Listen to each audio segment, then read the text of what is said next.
Il y a de la comédie dans la politique, et il n'en peut être autrement. Le métier de gouverner et de contrôler est ennuyeux. Mais quel bonheur d'intriguer, de rallier, de faire des serments. Quel bonheur surtout d'entrer en scène, revêtu de son propre personnage.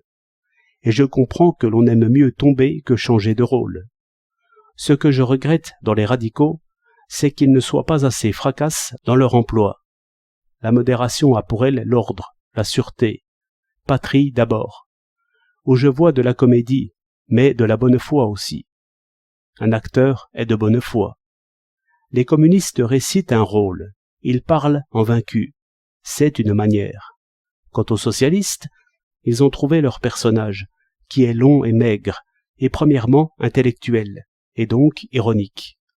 Ils braquent sur ces hommes si proches une sorte de télescope renversé, qui rend les choses petites et lointaines. Tous les autres, en écoutant ce discours astronomique, se sentent de peu et déjà morts. Au fond, le beau rôle, le grand rôle, appartient au radical, car le radical parle au nom de l'homme.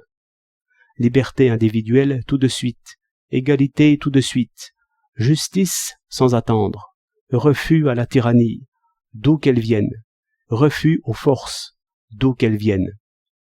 Mais ces thèmes magnifiques veulent un certain volume de la voix et un tour de poitrine. Nos amis font cette faute d'imiter un peu tous les autres. Ordre, patrie, prolétariat, budget, outillage, instruction. Ils voudraient s'unir aux autres, s'accorder aux autres. Ils ne savent pas se séparer. Leur république, c'est la république de l'autre. Il faudrait un conservatoire des doctrines et de la déclamation radicale.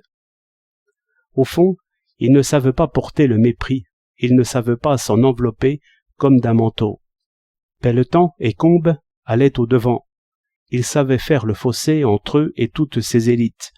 Ils savaient dire à tous ces bacheliers, licenciés et docteurs en politique « Vous mourrez d'envie de nous jeter par terre. Vous le pouvez. Vous vous êtes comptés. Eh bien, osez donc. » C'est que le peuple des hommes était derrière eux. Le peuple qui attend depuis des siècles que l'on parle d'autre chose que de lui passer la bride et de le conduire où il ne veut point aller. Or, le peuple a eu un petit espoir, et il est en train de le perdre. La foule a des représentants, l'individu n'en a point. Cela encore est du théâtre, j'en conviens, et je parle en régisseur de la scène. Il me paraît que dans les coulisses, le travail politique se fait passablement. L'esprit de parti cède devant l'esprit de contrôle, qui est une chose neuve. Dès que l'on ouvre un livre de comptes, il faut refaire les additions. Un raisonnement faux périt devant 20 personnes. La froide interpellation des commissions est de plus en plus redoutée. La résistance à ses traditions, sa scolastique, ses inviolables textes. Tous ensemble, et par leur dispute même, exercent une puissante et constante opposition. Et les plus enragés de despotisme se trouvent défenseurs de la liberté, et éplucheurs de tous ces contes sans visage, qui sont et furent toujours nos maîtres.